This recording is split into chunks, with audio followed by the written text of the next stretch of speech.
al Consejo de Estado el rey de Castilla. Pues muchas gracias. Usted ya hemos conocido nosotros la Audiencia Nacional, gracias. Muy amable, no sigo por ese camino de investigación, porque no me sirve. Te acepto lo que dices de la ideología, y es posible que yo también tenga una ideología, y más de una vez suelo repensarlo. Y por eso he dicho desde el principio que agradezco vuestros comentarios, pero no creo. En mi interior, puede que me equivoque, pero en mi interior hasta buscar la verdad. Porque conozco la de ahora. Y como conozco la de ahora, sé que hay aborígenes en el Pirineo que dicen, sí, usted dice que esto es Francia, usted dice que esto es España, pero ese y yo, escualduren semía anaya gará. Eso lo dicen, lo cantan. Eso es un hecho real. Otra cosa es que usted no lo quiera ver, pero eso existe. Si usted quiere verificarlo con sus ojos, sin necesidad de documentos, eso existe. Yo lo que quiero es que usted me demuestre documentalmente de dónde viene esto. Porque yo sí le puedo enseñar a usted que Francisco I pactó con su primo Carlos V y dijo, de aquí para aquí, para ti, de aquí para ti. Bien, el problema es los que estaban ahí. No es el único caso, porque en La Guajira pasa lo mismo. No, que tú eres colombiano. No, que tú eres venezolano. ¿Y qué dice el que está allá? Dice, yo soy guayú. Yo soy guayú, porque es que ni siquiera se llaman guajiros. Les pasa a los de aquí, ¿no? Que el francés, que el español dice, escuadura. O euskaldun, ¿no? Escuadun. Entonces, paz. No has aprendido porque la letra con sangre entra. Pues debemos ser muy brutos, porque no. Bueno, alguna otra cosa que si no me alargo.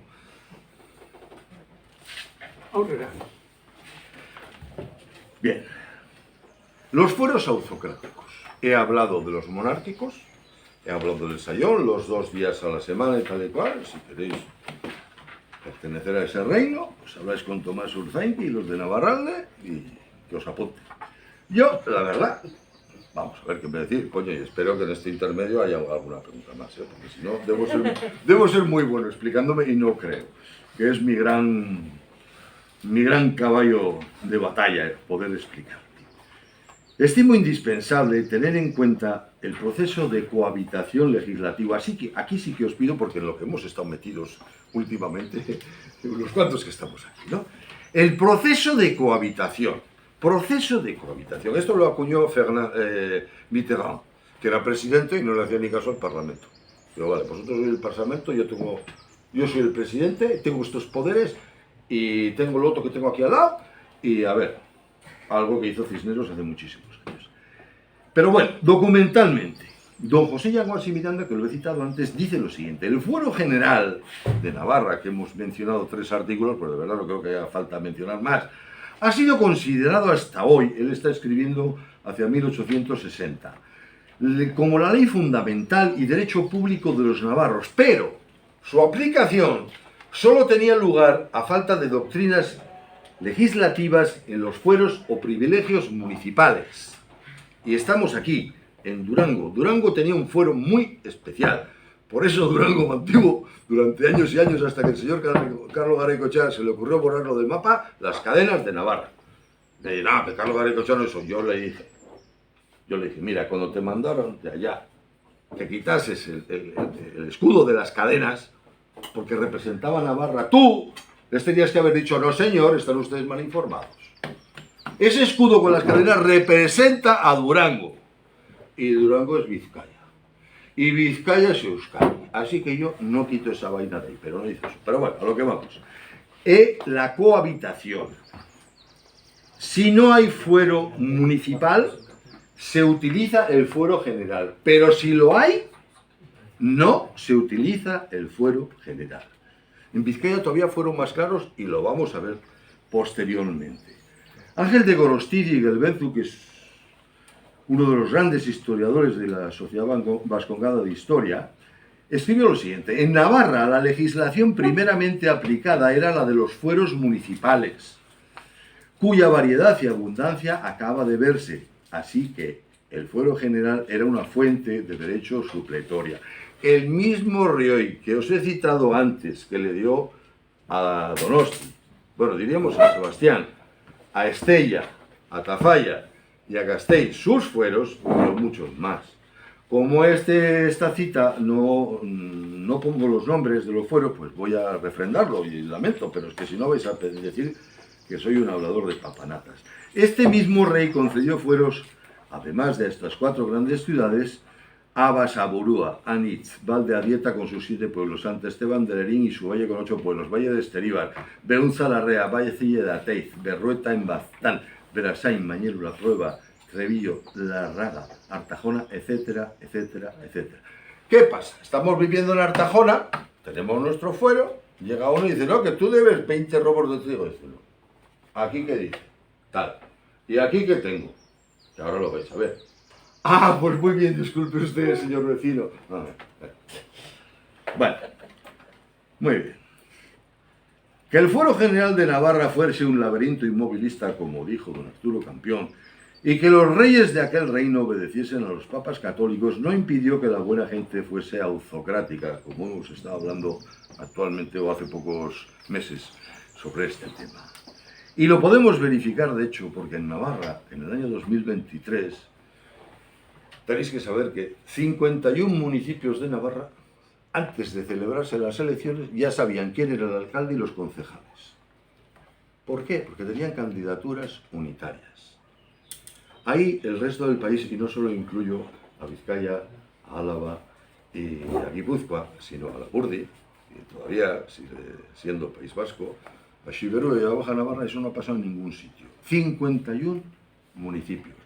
Si a eso le añadiésemos los 72 concejos que no presentaron candidaturas, y digo esto por citar las 2 tendencias que hemos vivido entre nosotros, de decir que si un partido, que si recabar firmas, me da igual. Estos que no han presentado candidaturas es porque, y me vais a disculpar la expresión gráfica, ¿no? Le dicen así al gobierno. Haz lo que quieras. Si nos tienen, y me ha pasado a mí siendo concejante, si nos tienen sometidos por todos los lados, Sodón, ¿para qué vamos a ir? Y yo les voy a decir, coño, para que nos digan que no. Quiero que me diga que no el señor gobernador civil. Y para eso tengo que tener una representatividad y ponerle un documento y decir, bueno, dígame usted que no. Dígame usted que no, como mi padre que le pidió al alcalde de Peralta que quiero la multa. Porque a mí con 9 años, como Aita me obligaba a tocar el chistu en Peralta, y aquello según el director del Diario de Navarra era hacer política, nos metieron al calabozo municipal. Cuando se enteró el alcalde, ¿cómo que Ulibarrera está en el calabozo? Ay, Ulibarrera, perdón. No, Aita le decía, quiero la multa. Y la voy a pagar. Y la exhibió después muchísimas veces. Yo he sido multado porque le obligué a mi hijo Odón, de 9 años de edad, a tocar el chisto en Peralta. Y entre los papeles de ETA todavía está eso. Lo mismo que hay aquí, sobre todo en Vizcaya, muchas multas. Porque le llamaste un día a tu hijo Yonchu, te escuchó un funcionario y... fulano, no sé cómo te llamas, pero le ha llamado al hijo Yonchu, multa, 6 pesetas. Así que...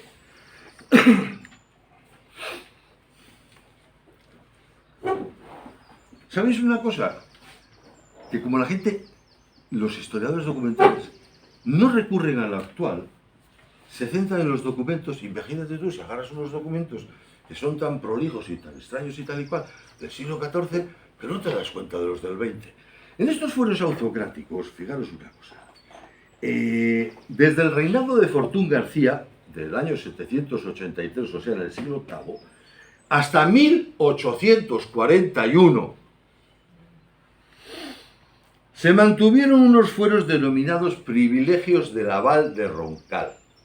Digo año 1841 porque cuando se hace la ley pasionada y entonces, tac, le pegan un cambio a este asunto, ¿verdad? Pero bueno, estamos hablando de 1000 años, ¿verdad? Que permitieron a los rucones, que es el nombre original en los documentos, tener escudo, bandera, ejército, la Anesca de Olatz, que le cortó la cabeza al moro, ahí, esa. Parlamento, administración comunal o universidad, que sigue contemplando en el año 2023, que en las heredades de propiedad y dominio particular, esto es textual, levantados que sean los frutos, los pastos de los mismos son también de aprovechamiento común y gratuito de todos los vecinos del valle, sin que nadie pueda cerrarlos ni acotarlos. ¿Quién habló de Ozola? Esto está vigente. Esto está vigente en el Valle de Roncal. Yo lo he conocido en Iruña, en Pamplona. Vecino nuestro de casa de nuestra difunta madre era un pastor. El municipio, Pamplona, alquilaba las hierbas y él pagaba las hierbas que eran del municipio.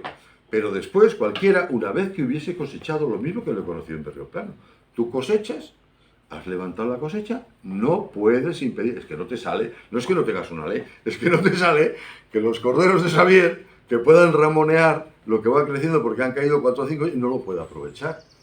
Y no te sale, ¿por qué? Porque hay un principio de economía, que es la economía propia de los aborígenes pirenaicos, que dice, no malgastarás.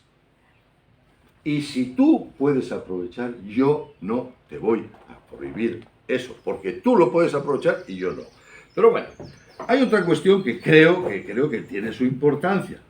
¿Por qué? Porque además de todo esto, quiero decir, del ejército, del parlamento, tenían otra potestad, que era un órgano de gobierno político, que sigue con la misma denominación, pero no con las mismas potestades.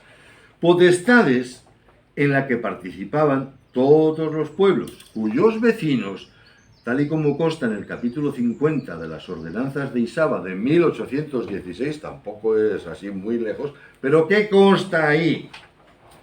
Pues fijaros, estos vascos y tienen cosas curiosas. Consta la obligación de aceptar los nombramientos de alcalde, jurados, procuradores y otros oficiales. Lo siento, no me importa el contrato que tienes en Huesca o en Cafarnaúm. Te ha tocado ser alcalde o secretario o tesorero o los que van verificando los arbolados, etcétera, y te dejo. Por un año tienes que aceptar. ¿En qué cabeza? ¿En qué? No sé. En la más progresista, en los hippies más, no sé. ¿En dónde existe algo similar? Y estamos hablando de 1816. ¿En dónde existe eso? A mí que me enseñe una documentación. Sí podríamos ir a muchos pueblos, desde Tahití hasta Alaska. No está escrito nada, pero lo hacen así. ¿Cómo que has agarrado más peces? Dale a este, al otro. Después de que ya está todo el mundo, ya puedes vender al italiano. Esto lo he visto yo en Guyana Inglesa.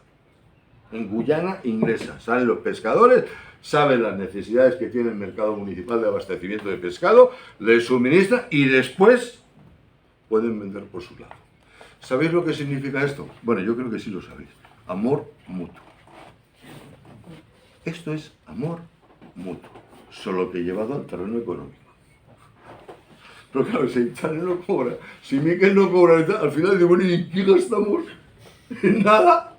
Entonces, entre lo mucho que no gano, o sea, entre lo poco que gano y lo mucho que no gasto, ahí sale el balance de la economía. Increíble, pero me parece que documentalmente al menos es cierto. 1816 era obligatorio, que a mí me ha pasado, Lo que pasa es que la gente no me cree, no sé si es porque parece que tengo 140 años. Yo he sido alcalde por obligación. Cada 2 años, la iglesia aquí, las casas así, y eso iba en este orden. Cada 2 años, tac, tac, tac. No, que no tiene tiempo. Bueno, vete a vivir a rezar, te decía. O sea, vete a vivir a otro sitio. Es que yo no sé de ley, que no hace falta. Lo que tú tienes que hacer es decir lo que se ha decidido en el concejo. Bueno, pues, bien, pues para eso ya valgo. Bueno. Pues llega hasta nuestros días y a veces, pues yo de verdad me enfado. Digo, coño, ¿será que parece que tengo 140 años? Digo, joder, pues no tengo 140 años, y esto era así, porque lo he vivido yo. Ven, vamos a ir porque ahora entramos en el magro, en lo que a mí me encanta, me encanta. Esto me encanta, bueno, y tú, que te agradezco, la puntualización, de verdad, porque desgraciadamente, a mí me ha tocado con Martín Duque, con José María Lacarra, pero me han retirado la palabra. El problema es que yo era joven, de buena voz, y con 2... ¿Usted quiere que yo me calle? Cállame, le dije yo una vez a José María Lacarra. No estoy citando esto y esto y esto y esto, que usted lo pone en su bibliografía, pero no termina de leer el documento. Usted está mintiendo y encima se cree que nosotros somos tontos, somos estudiantes, pero sabemos leer y hemos profundizado en el documento. José María Lacarra era discípulo de don Claudio Sánchez Albornoz, el republicano que se hizo hermanísimo espiritualmente de don Francisco Franco. ¿Por qué? Porque que sí, que les he pegado más tiros que la leche a los vascos, pero no les he convencido. Y estos no están convencidos. Y supongo que eso lo pensó, ¿verdad? Cuando le vio en Lo Seguí saltar en Anoeta en llamas. Digo, ¿este está loco? Y supongo que llamó, eso ya no lo supongo, porque sí sabemos por las circulares que mandaron a las capitanías militares. O sea, aquí me habéis dicho que aquí no pasa nada, que echéis tu tamboril y se agarra, y este carajo se ha tirado de ahí, delante de mí. ¿Qué pasa aquí? No, bueno, que son 4 y un tambor, agrupados en unas siglas, ¿no? Euskaditas Katasuna. Bueno, ¿qué hizo su segundo? Represión. El que fue para el otro barrio fue el segundo. No, la represión vino, pero no consiguió. Y al final dicen, como dijo Brzezinski y otros, si no les convences, vas a tener que estar siempre con la bota en el cuello. Y tú lo que quieres es estar así, con mando a distancia, coño, no quiero estar con la bota. Entonces ahí andan. Y estos individuos, como Martín Duque y todos los historiadores, al menos a los que yo he conocido, de la Universidad de Pamplona, del Opus Dei, eran así. Seguían los mismos esquemas. Y claro, cuando llegaba alguien decía, oiga, pero si usted no dice esto, me ha pasado con lo de los fueros de Estella, que no puede vivir un navarro, pero ¿cómo me está usted diciendo que ese señor es rey de Navarra? O sea, pero, oiga, ¿pero esto qué clase de absurdo? Y claro, esto yo creo que cualquiera lo entiende, aunque no seas historiador.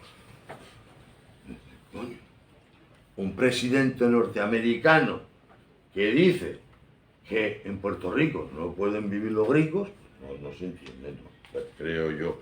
Bueno, vamos a lo nuestro, porque vamos a entrar en un fuero, y me interesa muchísimo, el que he discutido muchísimo.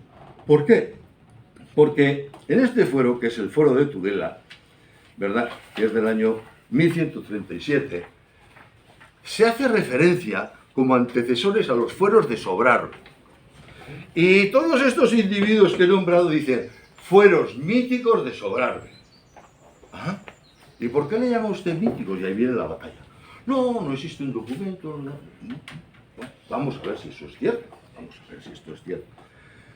Entonces, el señor que dio este fuero es Alfonso I, alias el Batallador. O sea, ¿para qué discutir, Miquel, si podemos arreglarlo la hostia, ¿no? Y dicen, cuando conquistó Tudela, que dio este fuero. O sea, primero vamos a analizar. Conquistó Tudela. Un individuo que era batallador, o sea, conquistó por la fuerza de las armas. Como por hechos posteriores yo ya tenía experiencia, pues bueno, vamos a ver si esto es así, ¿no? Porque en ese fuero, pues ¿qué ocurre? Que este señor, el rey Alfonso I el Batallador, ¿verdad?, pues hacen esta consideración a los fueros de Sobrarbe. ¿Y por qué le tienen tanta manía y les califican de míticos? Que lo que te dicen es que, mire usted, es que no existe el documento, ¿no? Y yo digo, ¿usted cree que los que incluyeron esa referencia, que tú que más o menos sabes de leyes y algunos otros, la incluyes porque es como una base, un cimiento, ¿no? ¿Usted cree que eran estúpidos los de Tudela y los del rey? Porque cuando veamos lo que pone en el fuero de Tudela, o sea, ahí tuvo que haber cosas sabrosas, que no lo vais a ver en ningún foro monárquico. ¿Y en qué se basa usted para decir que eran estúpidos, que no sabían de leyes? Porque eso está constancia por escrito. Más todos los demás que luego siguieron durante varios siglos hablando de los fueros de Sobrarbe. ¿En qué se basa usted, si es historiador, para decir que no sabían, que le pusieron lo de míticos porque tal? Entonces, no, que es que repito, no existe el documento. Ya va, no tenemos la partida de nacimiento de Íñigo Aritza, vale, no la tenemos. ¿Lo que pasa? ¿Mítico? ¿Porque no tenemos la partida de nacimiento? Hombre, es que Íñigo Galitzá está en muchos documentos posteriores. Ajá. ¿Y los fueros de Sobrarbe no? ¿Cuántos? Todos, absolutamente todos los cronistas de Aragón hablan de los fueros de Sobrarbe, hablan de Justicia de Aragón. ¿Y usted quién es para decirnos y en qué se basa que son míticos, o sea, que no existieron? Ya os he dicho antes, 363 artículos el fuero de Jaca. Y ya os he dicho también que los fueros de Sobrarbe tienen 6. Leemos el último para ver si nos aclara algo. Si contra los fueros o libertades llegara el rey en lo sucesivo a tiranizar el reino, quedase éste en libertad para elegir otro rey, siquiera fuese pagano. Fuero de Sobrarbe, artículo 6. ¿Qué será por esto? ¿Que les cae mal? ¿Sabéis por qué les cae mal?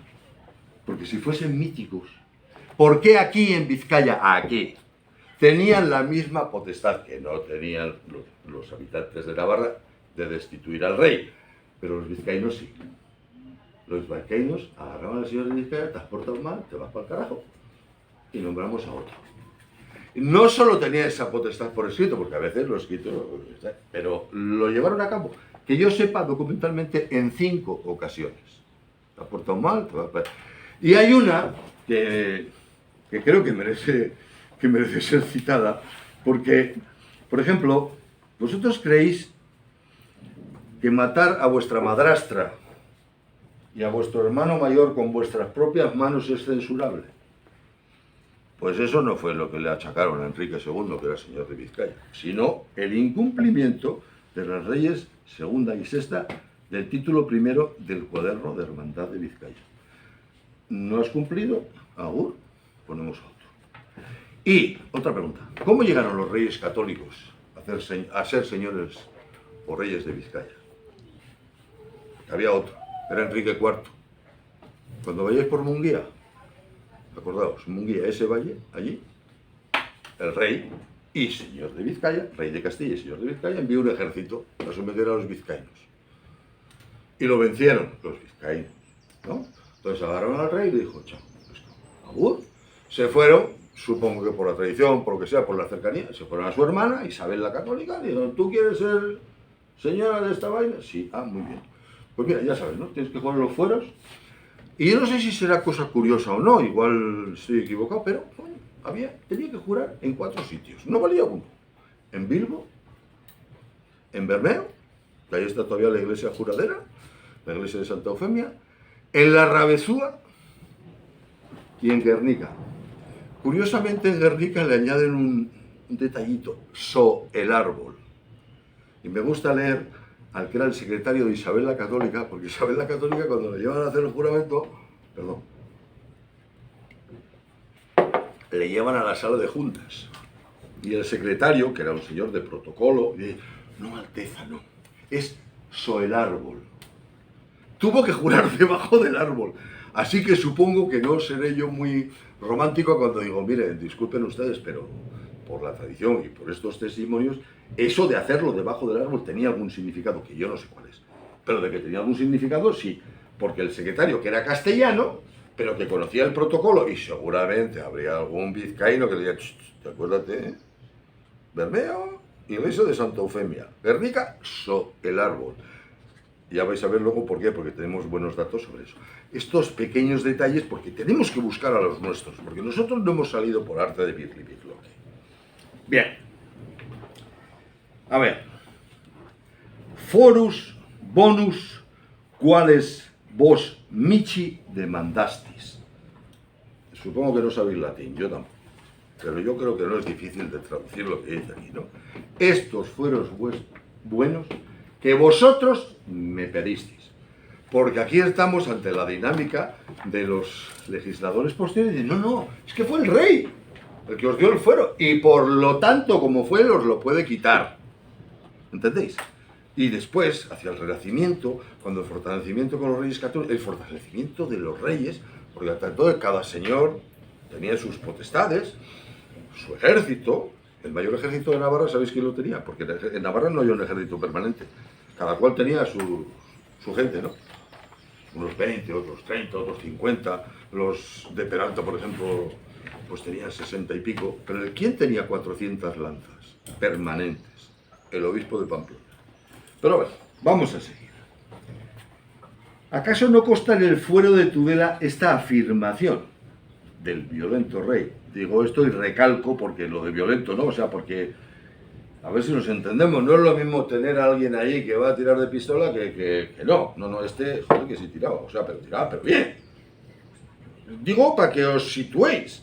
Estamos en Tudela, en el siglo XII, con una serie de individuos que se enfrentan a uno que dicen los cronistas que la acaba de conquistar. Digo, y si la acaba de conquistar, ¿por qué tiene que dialogar tanto? No, digo yo.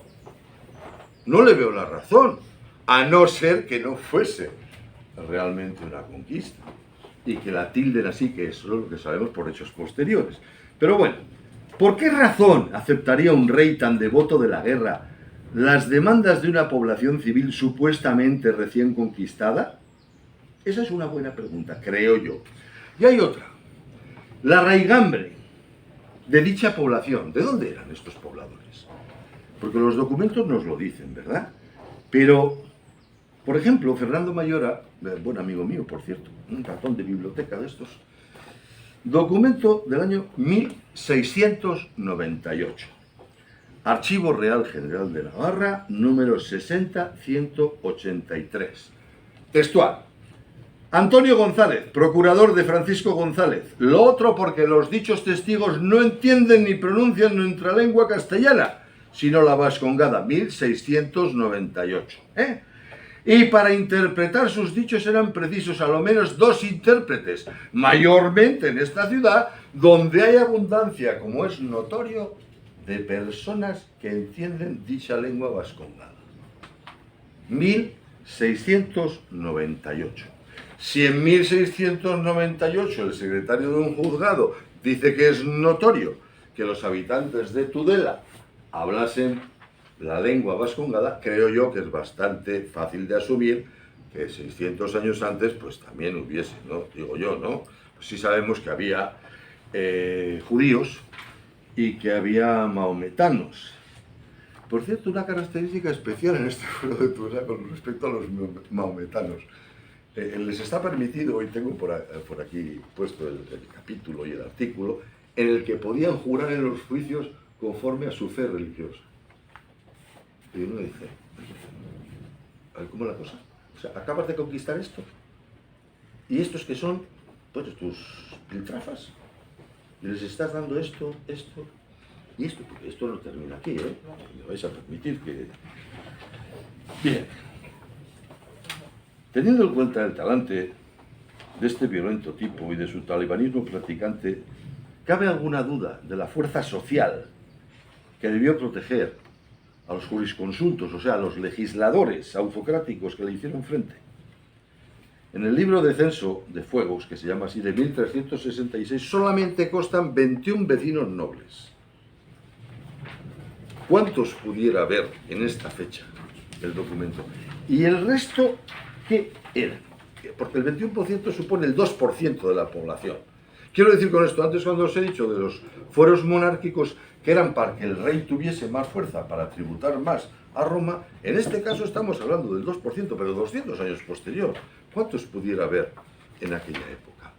Pero bueno, por cierto, el artículo es el 323, lo de prestar juramento en juicio según su religión a los maometanos, que los acababa de conquistar.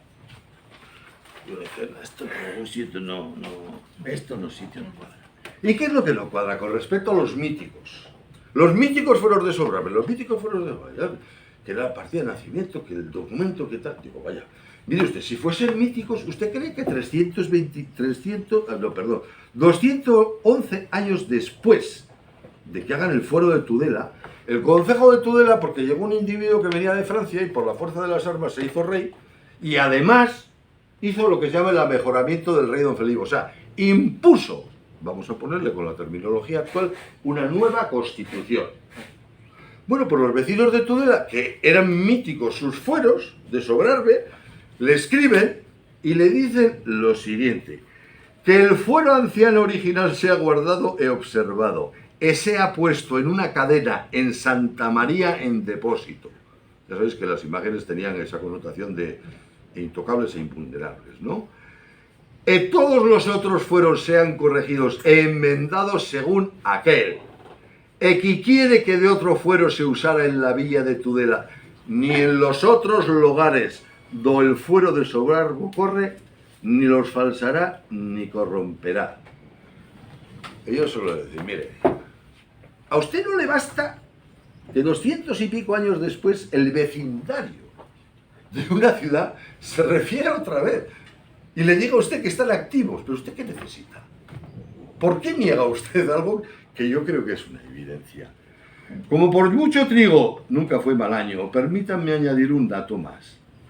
¿A qué jurisconsulto, a qué legislador se le puede ocurrir que los abogados no pueden participar en juicios? Que os sonreíais antes cuando decía que los vascos somos así un poco así, especiales, por no decir otra cosa. Bueno, aquí, fuero de Tudela, año 1167, dice lo siguiente en el artículo 339. No el alcalde por fuero nuestro de Zaragoza, juntan los dos, porque dicen que este señor conquistó la otra ciudad también, eso es lo que dice él, o sus escritores, ¿no? Bueno, no pueda recibir razonador, es decir, abogado, en cor de justicia ni de alcalde. Es sí pueda recibir razonador que no sepa decretos. Coño, ¿qué sería manía de esto? No es por nada, pero en las juntas generales de Guipúzcoa, de Álava y de Vizcaya no podían ser junteros, ni abogados, ni clérigos. Yo puedo dar fe que en el concejo de Berrioplano no podía asistir el cura. Cuando a veces había alguna cuestión que retejar alguna cuestión vinculada a la iglesia, llegaba él, exponía lo que tenía que exponer y tenía que salir. Y entonces los concejantes debatíamos. Quiero decir que esto no es una entelequia que se inventaron los tudelicas porque estaban mal del hoyo, porque claro, se acaban de conquistar una joya como este, ¿no? Y los debió dejar machacadísimos. Bueno, vamos a ver. Si esto fuese así, ¿verdad? En Álava nos dicen algo que creo que yo que es interesante, pero claro, es muy posterior, 300 años posterior. Es el cuaderno de hermandad, que luego le llaman fuero, y a mí me molesta. A mí me gusta más el nombre de cuaderno de hermandad. Pero claro, luego van cambiando los tiempos, llega alguien, tiene que hacer una copia, y como ya no se estila lo del cuaderno de hermandad, no se estila autocracia, ni se estila Isavidea, ni se estila un montón de cosas, y eso del amor fraterno parece que es una convención hippie que no se ha puesto, bueno, entonces no, le ponen otro nombre. Bueno, pero ¿qué es lo que nos dicen aquí estos alaveses que son? Dice con respecto a los abogados, porque hablan por los malhechores en las juntas, que son parciales, usando de alegaciones y otras cosas non debidas, e son causa de escándalos e divisiones, e que no se ejecute ni infaga la justicia, que no haya letrados sino en caso particular, o sea, en caso especial. Esto dice cuando hacen un nuevo fuero en Álava, que es cuando ya había paz, porque habían puesto en su sitio a los antiquis, redactan y escriben esto con respecto a los abogados. Y para que veáis que no me estoy inventando nada, aquí en Vizcaya, ¿verdad? Pues el veto no alcanzó solamente a estas instituciones que os acabo de decir, sino a la entidad que hizo lo que se considera el primer código marítimo de comercio a nivel mundial, que se hizo aquí, en Vizcaya, y que se llamaban las Ordenanzas Marítimas de Bilbao. Esto se hizo en el año 1737, y en el año 1737 la verdad es que los vizcaínos, claro, los vizcaínos no solamente son los de Vizcaya, que eso es algo quizás comentamos luego, bueno, no, eran los que hablaban euskera, ¿verdad? Y hacen unas ordenanzas marítimas, ¿por qué? Porque toda la flota del famoso Imperio Español, capitán, piloto, armador de barco, el que bajaba, el que estivaba en Cádiz, en Sevilla, todos eran vascos. El arzobispo de Valparaíso le manda una misiva al rey de Castilla y le dice, mira, aquí no estás recaudando un centavo porque todos los dueños de los barcos son vascos, todos los capitanes son vascos, todos los pilotos son vascos, todos los jefes de las aduanas son vascos y no pagan ningún impuesto. Pues que eso era legal, porque en el Fuero de Vizcaya, que luego vamos a, que si nos da tiempo a mencionar algún artículo, veréis que los vizcaínos dicen, no, es que a ti no te debemos nada. Quiero decir, ese es un punto de interpretación legal, ¿no? ¿Sabes? Yo le decía eso en la Audiencia Nacional a un juez y me mandó para Carabanchel. Oiga, que yo soy legal. Claro. El Fuero de Navarra dice que cuando invaden el reino, todos los hombres útiles de 16 a 65 años tienen que tomar las armas. Bueno, quiero decir, una discrepancia. Eso ya le he dicho a Tomás y a otro, ¿eh? Si tanto amáis vuestro reino y tenéis las leyes escritas, ¿por qué no las ejecutáis y las ponéis en marcha, no? Digo yo, ¿no? Bueno, un descanso hacemos de 10 sí, cuando tú digas. Pero déjame, si os parece, Vale. terminar el capítulo. Vale. ¿Sí? Bueno, estamos en las ordenanzas marítimas de comercio, pero estas ordenanzas marítimas se basan en las del Consulado de Bilbao, que es anterior, ¿no? Y las del Consulado de Bilbao son de 1511. Y aquí, estos señores que se dedicaban al comercio, ¿verdad? Pues dice, porque sabíamos que los pleitos nunca se concluían o fenecían porque se presentaban escritos en libelos de letrados, o sea, de abogados, por manera que por mal pleito que fuere, le sostenían los letrados de manera que los hacían inmortales. Y así, si se sospechare que en ello, o sea, en la presentación de una demanda, estuvo la mano de alguno, no se admitiera hasta que quien la presentare la demanda jurase que no fuese así. Pues es que estos vascos que son raros, ¿eh? Juicio, no, abogado, para la calle, que no. Antes os lo he leído, pero os lo habéis pasado por alto. Que no tenía que haber demandas por escrito, que se respondiese de palabra. ¿Eh? Bueno, digo yo que lo habéis pasado por alto, porque ahora igual esto, que estáis un poco más atentos, y digo, ¡ay, qué novedad! Pues no, esto tiene muchos Ahora años. es igual. Quedan los mensajes en Telegram, saltan chispas, pasan, se desvirtúan, pues no. Bueno, de todas maneras, antes os he dicho, las cartas de población, hay una catalogación y entonces después del fuero de Jaca ponen otro al que han tenido el tupé de llamarle fueros de Aragón. Y yo que lo he leído, porque los documentos están digitalizados, digo, ¿pero dónde pone aquí fueros de Aragón? Aquí pone compilatio, escrito en latín, que está escrito en latín, compilatio mayor et compilatio minor. ¿Dónde pone aquí fueros de Aragón? No lo encuentro por ningún lado. ¿Quién hizo esto? Jaime I, alias el Conquistador, ¿no? Y dijo, a partir de ahora me obedecéis todos. Bueno, le salió el efecto Bupera, porque los aragoneses se unieron en una cosa que le llamaron la unión, que es el símil de lo que en otros sitios se llamaban las hermandades, que luego algo ya veremos, y se armó literalmente la de Dios es Cristo.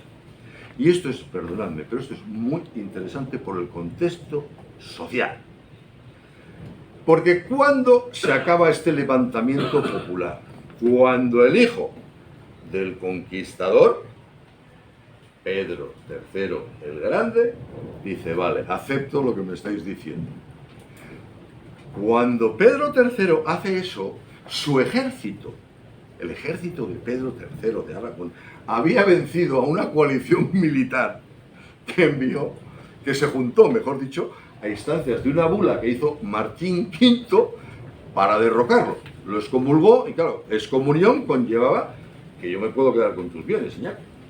Por eso es que las excomuniones tenían tanto valor, por cierto, porque era la excusa para ir a casa de Santi y te jodiste, Santi. Te has comulgado el obispo y lo tuyo es mío. Bueno, ¿qué es lo que pasa? Un ejército triunfante ante una coalición militar y este individuo triunfante militar y que era hijo de uno que era el conquistador, os imaginaréis las tendencias que tendría, ¿no? De para qué discutir si podemos arreglarlo a hostias. Y me acabo de cargar un ejército que les dieron, pero bien pa'l pelo, en el Alto del Penedès. Bueno, ¿qué ocurre? Voy a intentar resumir aquí un poco. ¿Por qué? Porque lo que tiene que aceptar este señor, esto me he cansado de decirlo cuando me han querido escuchar, donde ¿En qué? ¿En cuál de esos que tú llamas fueros de Jaca, de Ciruella, de Vibriesca, en dónde aparece esto? Esto que os voy a leer ahora. No se procederá de oficio contra nadie. A mí me acusó un fiscal que estaba en Madrid. No me conocía de nada. Ni sabía quién era yo, ni a qué me dedicaba, ni a acusado. Nada. Bueno, esto se utilizaba en aquellas épocas. El rey no puede actuar a su voluntad, sino siempre ateniéndose a los fueros. Y esto se lo he mencionado a más de un historiador inglés, porque ellos dicen que son los que inventaron la monarquía constitucional. Que Juan sin tierra, que ahora os voy a decir un par de dos detallitos. Pero bueno, vamos a seguir con lo que aceptó este, que acababa de vencer a un ejército.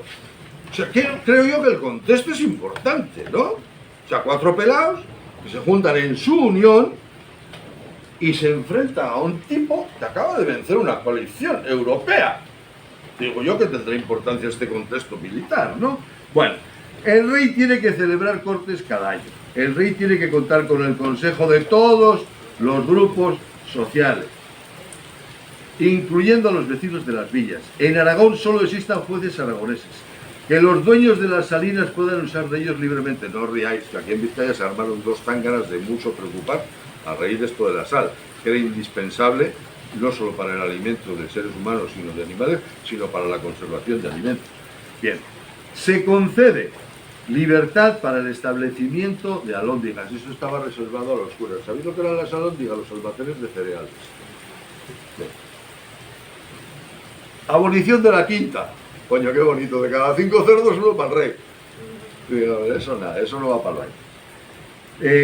Prohibición de imponer nuevos peajes y monedajes en monedas. Y digo, ay, qué cosa más tonta. No.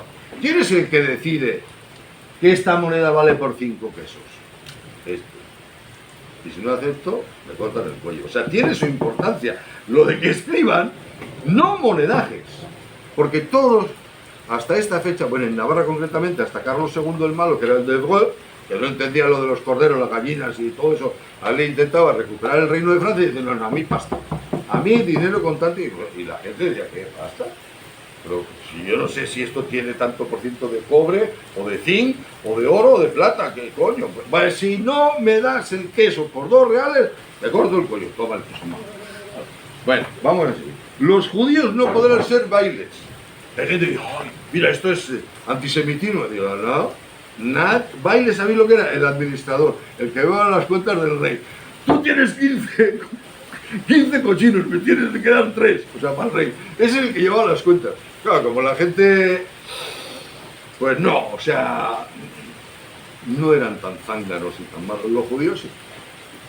¿Y sabéis por qué? Hay varios censos de estos, hay varios censos. Porque, a ver, aquí en Durango, ¿cuántas vacas hay?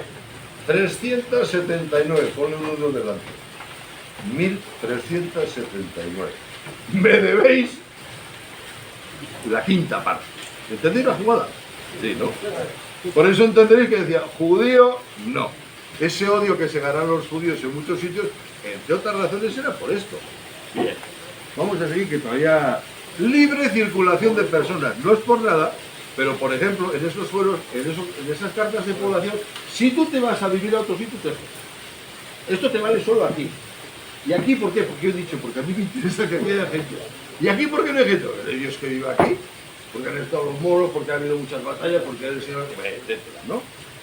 Se tiene que respetar a cualquier persona, esto sí tiene gracia, demandada, si se ha comprometido a comparecer a juicio. ¿Vosotros entendéis esto? Que es del año 1273, esto de la palabra, ya va, que tengo unos fletes para llevar a Génova o a todos esos sitios que llevaban los vizcaínos en sus barcos porque tenían el timón este de así, en vez del de lateral como las chalupas. No, entonces eran capaces de ir derecho. Bueno, entonces, bueno, pues no hay problema. Cuando yo venga, me presento, en Vizcaya soy el árbol y doy rendición de cuentas. Bueno, en Aragón era así también. Bueno, se limita el poder de los oficiales reales, se anulan todas las ordenanzas sobre derechos de aduanas, porque ¿quién dice que esto es Navarra y que esto es Gascuña y que esto es Aragón y que esto es el sur-sur-Corda? Es muy curioso cuando tú lees, por ejemplo, el rey de Castilla, Alfonso VIII, lo que él dice que era de él, pero le lees al primo y dice, oye, pero aquí, este castillo que eran dos, porque pone que el mismo castillo era este, y este territorio de tal... Aquí es, creo yo que es importante. Y lo más importante, el Justicia de Aragón juzgará todos los asuntos que vayan a las Cortes. Esto es el defensor del pueblo. El rey no podía hacer nada. Acordaros, un rey que acaba de vencer a una coalición militar europea, que vino el rey de Francia a la cabeza. ¡Ojo! Y estos le dicen, no, tú no puedes ejecutar la justicia porque es este señor. ¿Y por qué es este señor? Porque este señor conoce nuestros fueros. Y todo eso que estamos viviendo, estos sí eran fueros. No, que por la gallina vais a pasar tanto, que no, que tú no puedes poner monedaje, que no han leído, o qué, bueno, etcétera, ¿no? Bueno, existe algo. Los que hablan, por ejemplo, de la famosa Carta Magna de Juan Sin Tierra, y creo yo que por lo menos un poquito por orgullo, yo me siento muy orgulloso, la verdad. La primera monarquía constitucional, Juan Sin Tierra, Inglaterra y tal y cual. Vale, muy bien. Resulta que el que la redacta es un arzobispo, ¿verdad? Y ese arzobispo, Stephen Lamport, se firma el 15 de junio de 1215 entre 25 varones, 25 aristócratas, vamos a ver, y el rey. El rey, el hermano de Ricardo Corazón de León, casado con Berenguela de Navarra, ¿no? Y resulta que como ninguna de las dos partes cumplió lo firmado, pues el Papa anuló la famosa Carta de Libertad, la Magna Carta Libertatum que dicen los ingleses. Digo, o sea, si esto no tuvo de vigencia ni un año y fue anulado, y tú pretendes que yo me crea que esto es el fundamento de tal. Bueno, ahora ya hemos terminado. Bueno, hemos terminado por hoy. Antes de ir al receso, alguna... Como no preguntéis, vamos mal. Vamos a inspirarnos. Después del receso te preguntamos. Bueno. 10 minutos al poder ser el descanso, menos al 15, menos a las 7.